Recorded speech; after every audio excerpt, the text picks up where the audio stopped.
आज रोहित वेमुला के institutional murder के, लेकिन हमने उस केस में क्या देखा कि रोहित वेमुला को इंसाफ दिलाने के लिए सिस्टम ने उस पर बातचीत नहीं करी। पहला कमीशन ये बनाया गया कि रोहित वेमुला दलित है या नहीं। उस कमीशन की जब ये रिपोर्ट आई कि रोहित वेमुला दलित हैं, तो उस कमीशन को सस्पेंड कर दिया गया जो एक एसडीएम साहब चला रहे। दूसरा फिर एक कमीशन बनाया गया जिसपे उस दूसरे कमीशन ने भी ये रिपोर्ट दी कि रोहित वेमुला दलित है। तीसरे कमीशन को फिर बनाया गया और तीसरे कमीशन ने जब ये रिपोर्ट दी कि रोहित वेमुला दलित नहीं है, तो उस कमीशन की रिपोर्ट को एक्सेप्ट कर लिया गया। तो जो पूरा डिबेट था सरकार की तरफ से, उस डिबेट को ये डाइवर्ट किया गया कि वो दलित है या नहीं है। अगर दलित नहीं है तो उन्होंने झूठ बोला है अपनी आइडेंटिटी को लेके, तो उनकी आइडेंटिटी का जो पूरा स्ट्रगल है उसको हम जीरो कर देंगे। टीम का, नेशनल फेडरेशन का जो उस इशू पे बात कर रहे हैं जिसको हमने सामान्य मान लिया, जिसको हमने नॉर्मल मान लिया। जॉन साहब अखलाक क्या की लिंचिंग की बात कर रहे थे। आपको याद होगा कि जब अखलाक क्या की लिंचिंग हुई तो राहुल गांधी उनके घर गए, अरविंद केजरीवाल भी उनके घर गए, सारे लोग उनके घर गए। और 2015 में मैंने उसी वक्त अपनी नौकरी छोड़ी थी और मुझे याद है कि महीनों तक वो सिलसिला लोगों के आने और जाने का चलता रहा। डॉक्यूमेंटेशन हो रहे हैं, डिस्कशन हो रहे हैं, लेकिन आज हमारे लिए जो हम लोग ये ह्यूमन राइट के वायलेशंस को डॉक्यूमेंट करते हैं या उनके केसेस को देखते हैं, तो सिर्फ एक केस रह गया है। तो अब जाहिर सी बात है, अगर हमारे लिए एक केस या एक इंसिडेंट है तो उसकी पोजीशन आम सोसाइटी में क्या होगी। तो उस टॉपिक पर, जिस टॉपिक पे लोग बात करना बंद कर चुके हैं, उस पे एक कंसल्टेशन मीटिंग ऑर्गेनाइज करना कि आगे क्या किया जा सकता है, उसके लिए आपकी ऑर्गेनाइजेशन मुबारकबाद के मुस्तहिक है। बहुत ढेर सारी बातें आ चुकी हैं, जॉन साहब ऑलरेडी कंक्लूड कर चुके हैं चीजों को, लेकिन हमें एक बात ये समझनी चाहिए कि इस पूरे फ्रेमवर्क में हम दो तरह का डिस्क्रिमिनेशन जो है वो फेस कर रहे हैं। एक इंस्टीट्यूशनल डिस्क्रिमिनेशन है। आज रोहित वेमुला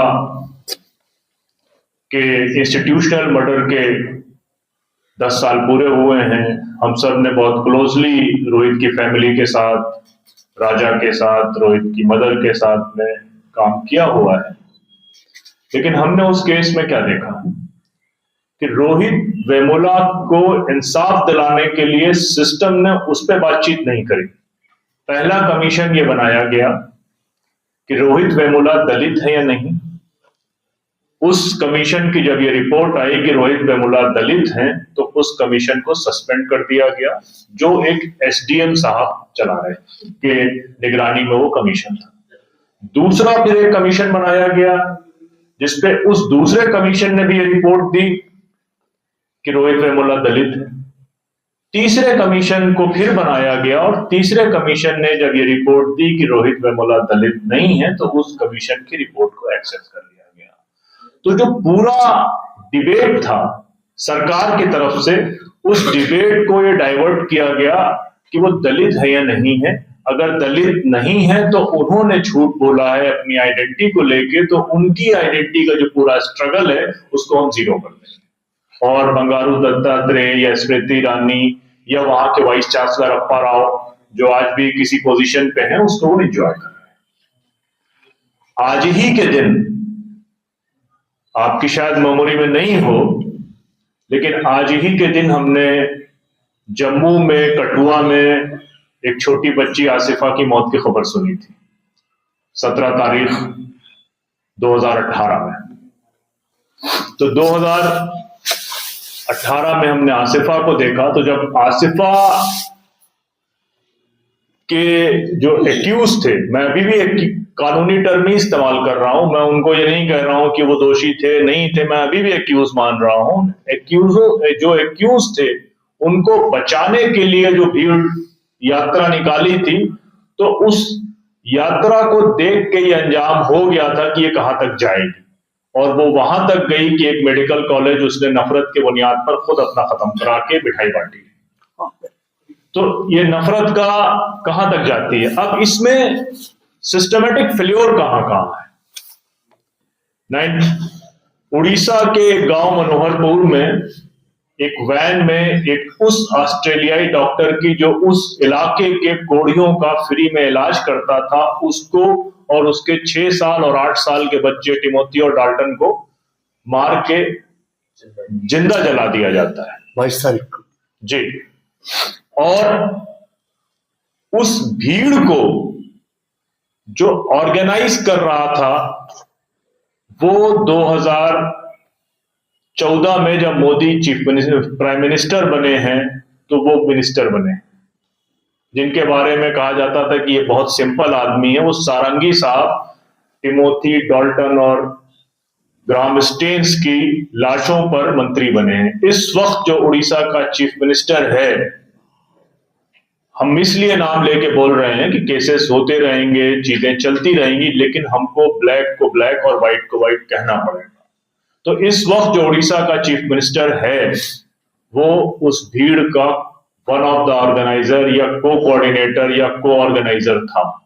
तो हम बात कर रहे हैं ये छोटे मोटे लोगों की कि इनके साथ में इन लोगों को अब आज ये जब ये खबर आई कि गौरी लंकेश को मारने वाला जीता है, तो इससे पहले हमने ये देखा कि इंस्पेक्टर सुबोध सिंह के मारने वाले को भी टिकट दिया गया, जिताया गया। वो तो उनकी फैमिली को हमारे दोस्त और हम लोग ने मिलके कनेक्ट कराया, तो वो किसी तरीके से वो बेल उनकी रुकी। लेकिन उसके बावजूद भी इस तरह के केसेस हम देखते हैं लगातार चलते चले आ रहे हैं और सिस्टमेटिक फेल्योर ऐसा है। मैं अगर इसकी दास्तान सुनाना शुरू करूं तो ये बहुत लंबी हो जाएगी कि किस तरीके से अखलाक के मारने वालों को एनटीपीसी में नौकरी दी गई, किस तरीके से अलीमुद्दीन मारने वालों को जो जॉन सर ने बताया कि गारलैंडिंग करी गई जयंत के जरिए। तो ये पूरा एक प्रोसेस है, इसमें सरकार पार्टनर है, सरकार इसमें पार्टनर है। आप ये कहेंगे ये सोशल प्रॉब्लम है, मैं उसको बहुत ज्यादा उस आइडिया को इंडोर्स नहीं करता हूं। ये सोशल प्रॉब्लम नहीं है। जॉन साहब भी गए हैं, मैं भी गया हूं। मैं इस बात को दावे के साथ कह सकता हूं कि इन रीसेंट केसेस को छोड़ दिए जाए तो पुराने केसेस के तकरीबन 85% फैमिलीज को 80% फैमिलीज के घर पे मैंने विजिट करी है। और मैं दावे के साथ कहता हूं कि 10% 15% में कंफ्यूजन हो सकता है, बाकी सारी ये पॉलिटिकल किलिंग्स है जो पॉलिटिकल बेनिफिट के लिए ली जा रही है। अब इस पूरे प्रोसेस को आप ये समझिए कि संभल में एक पुलिस का ऑफिसर सबको गोली मारता है, उसके वीडियोस मौजूद है, फैमिली की टेस्टिमनी मौजूद है, फैमिली एफआईआर करना चाहती, कोई एफआईआर नहीं होती। 1 साल में हिम्मत करके कोई एक जज, जिसको बहुत नॉर्मल रूटीन प्रोसेस समझा जाता है कि आप अगर डाक से भी एफआईआर करना चाहेंगे तो आपकी एफआईआर एक्सेप्ट हो जाएगी, जब वो नहीं होती तो 156(3) को एक्सेप्ट किया जाता है। बहुत नॉर्मल प्रोसेस है। उस प्रोसेस के 1 साल के बाद भी शहर का एसपी कहता है कि हम एफआईआर नहीं करेंगे, हाईकोर्ट जाएंगे। अब हाईकोर्ट एफआईआर के लिए अगर आपको हाईकोर्ट जाना पड़े तो आप ये समझे कि ये जो मॉब वायलेंस के केसेस हैं इसमें 90% जो विक्टिम है वो बिलो द पॉवर्टी लाइन, वो अपना ज्यादातर क्या है माइग्रेंट लेबर्स हैं। राजस्थान के राजसमंद की अफराजुल की बात हुई, वो माइग्रेंट लेबर, केरल की बात हुई, वो छत्तीसगढ़ का माइग्रेंट लेबर, वो माइग्रेंट लेबर्स है। तो वो अपने जस्टिस की लड़ाई खुद नहीं लड़ सकते। दूसरा जो रिसेंट हम एंजल चकमा को याद कर रहे हैं, ये एक आरएसएस का कल्चरल नेशनलिज्म का पूरा प्लान है जिसमें वो आदिवासियों को वनवासी बनाना चाहते हैं। जो पंडित जी खाएंगे वही मुसलमान खाएगा, वही आदिवासी खाएगा, वही ओबीसी खाएगा। जिस तरह का कपड़ा पंडित जी पहनेंगे वैसे ही कपड़ा मुसलमान पहने, वैसे ही आदिवासी पहने, वैसे ही ईसाई पहने, दूसरा कोई राइट नहीं है। तो ये वन नेशन वन इलेक्शन नहीं है, सिर्फ वन नेशन इलेक्शन नहीं है, बल्कि ये कल्चरल हेजेमनी का एक पूरा सेटअप है जिसको वो चला रहे हैं अपने हिसाब से। तो अब उसमें हम जहां पर बैठे हैं, luckily we people are sitting in Delhi. Manipur हो गया, 2 साल हो गए, सारी चीजें हो गई। अगर हम यहाँ पर बैठे हैं और हम ये कह रहे हैं कि ये एक कंसल्टेशन मीटिंग है, ये एक कोऑर्डिनेशन मीटिंग है, तो बात तो जब तय होगी जब हम ये बात कहें कि अलग अलग हमारे ग्रुप्स हैं, मैं अलग ग्रुप में काम करता हूं, जॉन साहब अलग सेटअप में काम करते हैं, मीणा जी प्रोफेसर है लेकिन पॉलिटिकल पार्टी के साथ एसोसिएटेड है, हम सब अलग अलग ऑर्गेनाइजेशंस के साथ में हैं।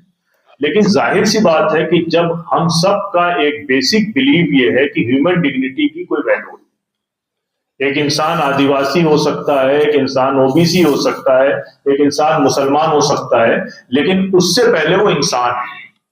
तो ह्यूमन डिग्निटी जिसके बारे में हमारे यहाँ कुरान में कहा गया वो लक़द कर्रमना बनी आदम, तो या लक़द खलक़नल इंसान फी अहसन तक़वीम की हमने best of the best creation जो है हमारी वो इंसान है और उसकी कोई वैल्यू नहीं। अब अगर हम ये कहें कि हम जिन लोगों ने आज के प्रोग्राम में हमें दावत दी है वो ये रिस्पॉन्सिबिलिटी लें, जिन्होंने हमें इनवाइट किया है वो ये अपनी जिम्मेदारी समझें कि इस मीटिंग में सबके विचार लगभग एक जैसे हैं, मैंने सबके लिखे भी हैं और लगभग सब हम एक कॉमन प्लेटफॉर्म पे हैं। और अगर इस पे हम इंटरवेंशन नहीं करते हैं तो हम आज दिल्ली की सड़कों के बारे में जो हम 5 साल 10 साल पहले इमेजिन नहीं कर सकते थे कि कोई आदमी अपने कलर की वजह से, अपने लैंग्वेज की वजह से, अपने फूड हैबिट की वजह से, अपने क्लॉथिंग की वजह से उसकी जान ली जा सकती है, वो अभी मुल्क के दूसरे हिस्से में हो रहा है, वो दिल्ली में भी होगा और दूसरे हिस्से में भी होगा और अभी तक सड़क चलने पर हो रहा है। कुछ सालों पे सड़क घर का दरवाजा खटखटा कर निकाल करके भी होगा अगर हमने इसको प्रॉपर एड्रेस नहीं किया। फिर उसके साथ साथ हमारी भी एक ये जिम्मेदारी है कि जिनके बारे में हम ये बात कर रहे हैं उसमें हम अपना रोल कैसे प्ले कर सकते हैं, हम क्या बात कर सकते हैं। आने वाले दिनों में पार्लियामेंट के सेशंस होंगे, जाहिर सी बात है जब पार्लियामेंट के सेशंस होते हैं तो प्रोटेस्ट भी होते हैं। जितेंद्र भाई ने ये बात कही, लोग कम है, जाहिर सी बात है कि मुझे लगता है कि ये कंसल्टेशन मीटिंग पे सारे ऑर्गेनाइजेशंस के हेड के लेवल पर लोग हैं। अगर हम लोगों ने इसी तरह की एक कोशिश करी थी यूनाइटेड अगेंस्ट हेट के नाम से, लेकिन वो सीए के मूवमेंट के बाद बहुत सारी चीजें हुई हैं, लेकिन एक कोई सेटअप इस तरह का हो जिसपे कम से कम डॉक्यूमेंटेशन वगैरह का काम हम कर रहे हैं लेकिन पब्लिक मूवमेंट बिल्डअप किया जाए, जो हमारे नुमाइंदे हमारे वोट से बैठ के पार्लियामेंट के अंदर बैठे हैं उनसे मुलाकातें की जाएं, उनसे सवाल किए जाएं। जो बात हमारे दोस्त ने शुरू में कही थी कि तहसीन पूनावाला गाइडलाइन बन गई लेकिन किसी स्टेट ने इंप्लीमेंट नहीं किया, तो उनमें वो स्टेट भी शामिल है जिनमें कांग्रेस रूल है, उनमें वो स्टेट भी शामिल है जिनमें नॉन बीजेपी रूल है, तो कम से कम इतना काम तो वो कर सके। तो अगर आज हम यहाँ पर आए हैं और हम ये तय करें कि 1, 2, 4, 10 दिन के बाद पार्लियामेंट का सेशन तकरीबन 29, 27 तारीख से शुरू होगा और बजट का सेशन ये रहेगा तो सेशन लंबा चलेगा। अगर हम सब मिलकर जितनी भी तादाद हो, आज की इस मीटिंग से मुझे सिर्फ इस बात का हौसला मिला है कि वो उस इशू पर हम चर्चा कर रहे हैं जिस इशू को समाज एकदम सामान्य मान चुका है, जिसको उसने न्यू नॉर्मल कर दिया है कि यार ये तो पार्ट है। मतलब आप सड़क पे जैसे दिल्ली के बारे में मशहूर है कि दिल्ली में आप जा रहे हैं तो कोई आपकी गाड़ी को ठोक देगा तो अपनी न्यू नॉर्मल है। बाहर का आदमी तो झगड़ा करने वाला होता है, दिल्ली का आदमी कहेगा यार लग गई बाद में सही करा लेंगे, तो लगभग ऐसा ही चल रहा है। तो अब इस इशू पे अगर मीटिंग बुलाई गई है, इतने लोग आ गए हैं, तो हमको ये लगता है कि हमको एक कदम बढ़ना चाहिए, थोड़ा इस पे एडवोकेसी करनी चाहिए, लोगों को मोबिलाइज करना चाहिए, हम लोग भी उसके साथ में खड़े होते हैं। हमको बेसिक एक तो इस पे सबसे खतरनाक बात यह है कि चलिए मुसलमानों के साथ तो आप पॉलिटिकल एनिमी की तरह ट्रीटमेंट करते हैं, लेकिन ये तो अगर नॉर्थ ईस्ट के इलेक्टोरल रिजल्ट्स को आप देखें तो ये वो आपके पॉलिटिकल अलाई हैं। इस समय तो ज्यादातर नॉर्थ ईस्ट आप जीत के आ रहे हैं, तो उस तरह से मामला है। तो इससे समझ में आता है कि पुलिस एफआईआर नहीं कर रही, कुछ नहीं कर रही है। तो ये जो प्रोटेस्ट, ये प्रोग्राम, ये बहसें, 2 चीजें हमको मैसेज देंगी। एक तो समाज के तौर पर हमको ये बहसें ये मैसेज देंगे कि हम एक जिंदा समाज है। हो सकता है कि कुछ लोग स्वार्थ की नींद सो गए हों, कुछ लोग अपने सेल्फ ऑब्सेशन में अपना काम कर रहे हों, लेकिन अभी भी इस सोसाइटी में कुछ जिंदा लोग हैं जो इंसान को इंसान समझते हैं। तो उस पर हम कम से कम एक बात मैसेज ये जाएगा।